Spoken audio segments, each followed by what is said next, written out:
What's up, everybody? It's your girl B Octavia, and I am back with another video. Today is going to be another lesson to all journalists or bloggers, but especially journalists, because being a journalist does take a lot more than being a blogger. A lot of bloggers take risks that end up ruining their reputation because they are so messy, or because they are so unorganized, or they're trying to start mess between people, whatever. What's up, y'all? So I just want to address things as they come.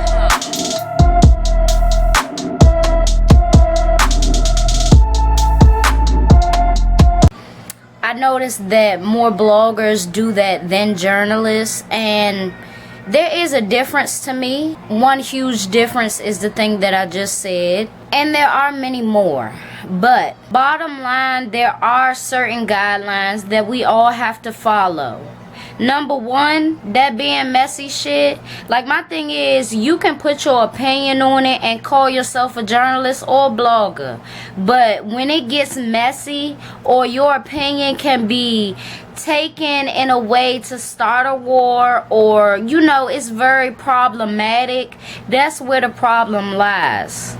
Number two, if you don't think out your plan on interviewing somebody and what's your mission and your goal, shit is gonna go left. And if you are solely thinking about your mission and your goal, and not the goal and the mission of the person that you're interviewing, that's a problem. I see a lot of journalists and bloggers making excuses for their actions, and they want to talk about the people that they interviewed so harshly, like, oh, they just want money, they want brand deals, they want this, they want that. I have done an interview in the past, and I did take what I did wrong into consideration. So this is the main rule to journalists and bloggers everywhere. You can't just talk to anybody, and you almost got to be very picky and selective about who you choose to interview, because it's very important. It's very important that you know the person, you know, y'all build a rapport or whatever the case is, and you really figure out why the interview needs to take place. Why does it need to take place? Is there an urgency on your end or their end? And what is the reason? Another thing that I want to say is structure, right? You have to structure how you want the interview to go. That's what I messed up on. You know, I messed up on not really having any structure, and the person that I was interviewing was steering the wheel, and it wasn't comfortable for me. You know, it wasn't a comfortable position because I felt out of place. I'm just like, what is really going on here? And you also gotta check motherfuckers' temperatures too. Like, they can act as cool as they want to, you know, with you and discussing the interview and whatever, but once it's the day of the interview and that red light flashes and the camera starts to record, that energy kind of shifts. If you have a certain vision about your platform, stick to that. And if the person that you interviewing is not down for that, then they don't need to be interviewed. Like, bottom line to it, you can't have no type of urgency. You know, I mean, you can want to get it done, get the interview done, but don't try to jump into something that you're not ready for. Don't try to jump into something that you really not aware of, and you end up confused during the interview. So being a journalist, to me, it doesn't take a degree, although I'm still considering and moving forward with that. However, being a journalist, to me, it takes common sense and integrity. You have to have a certain amount of integrity about your work and your content, your platform and your space, the platform that you built. You can't forget that. You always got to have that in mind. And that's how you don't lose control. Integrity. And also, common sense that if you want to do an interview with somebody and you're solely asking their perspective on another person, whether they know them or not, you really have to make sure that what is being said or what is going to be said is valuable to your platform. What are people going to learn? In a different perspective, how will people react to that? What is the perspective?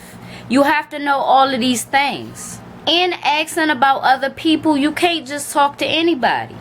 Anybody can be categorized as everybody, other than the important folks that you should be talking to. A lot of journalists and bloggers complain about seeing the true colors of the person that they interviewed after the fact, when it was probably 9 times out of 10 they were showing you certain things. And maybe it was your excitement, maybe it was you being focused on something else, maybe, but you have to take accountability for not seeing that, for not checking a person's temperature beforehand and really figuring out if you want to move forward. What's your angle? You have to be careful as the journalist, as the interviewer, of what you ask, and not so much as how the person answers it, but you also have to be aware of how you react to said information. Cool, calm, and collected. You can't make it seem like, especially on camera, that you on this side or that side, that you think this is funny and that's not funny. Do you get what I mean? You can't move about it in a biased way. What's your goal? While it's important to know what the person that you interviewing's goal is, you gotta know what your goal is. It all comes back to you. All of it.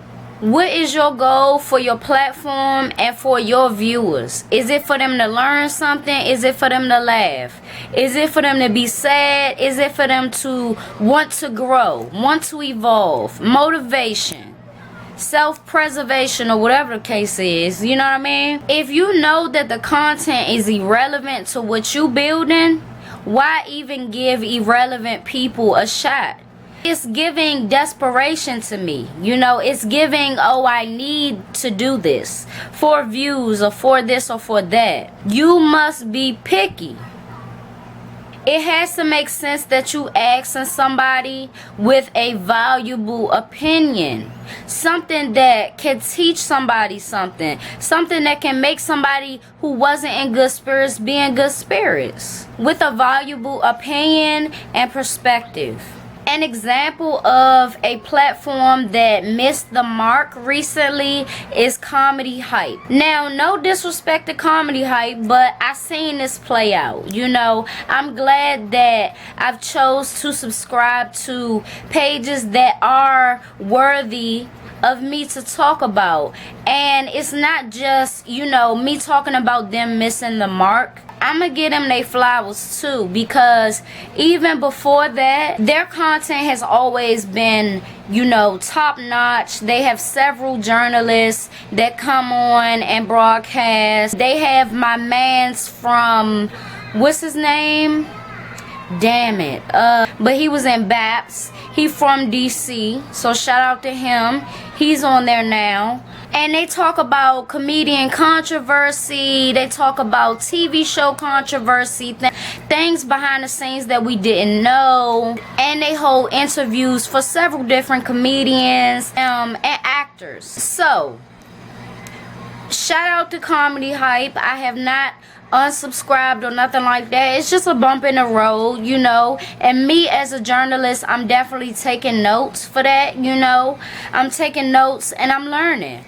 Like I told y'all, when other people go through things and you see it play out, you gotta take them lessons just like you went through it. You seeing it. You seeing it play out. In a recent video, they chose to interview a comedian named Earthquake. They chose to interview his ex-wife.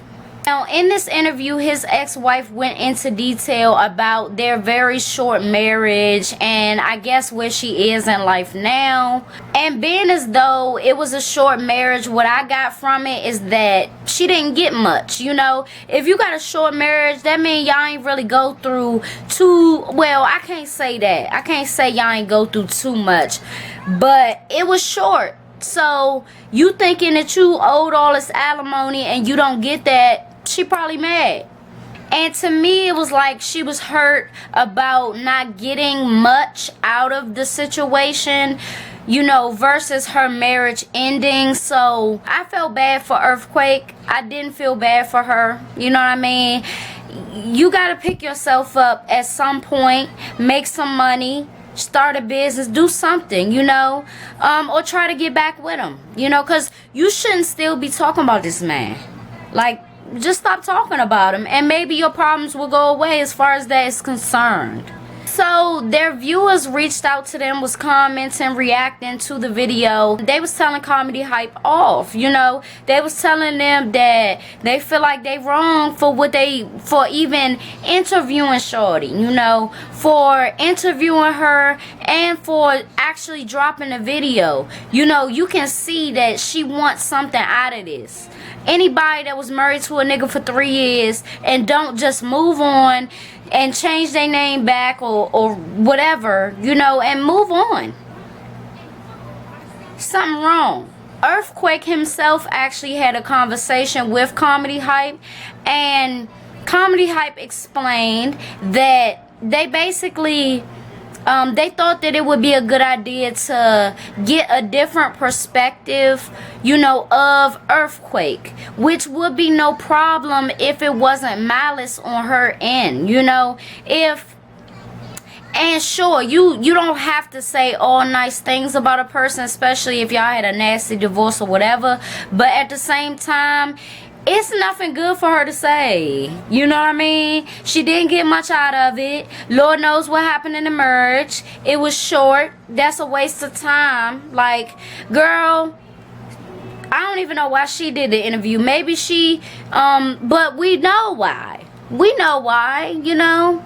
So Earthquake confronted them, and they basically said that they thought it was going to be a good idea to hear of a different point of view of Earthquake, which, like I said, would be fine if it wasn't no short ass marriage. You can't just talk to anybody. So that is the lesson for today. Thank you for watching. Thank you for tuning in to yet another video, and I will see y'all in my next one. Thanks for watching. Bye. Say hi, my name is Bella. I like to say bye and cover the camera. I like to say bye And cover the camera. Thanks for watching. Bye.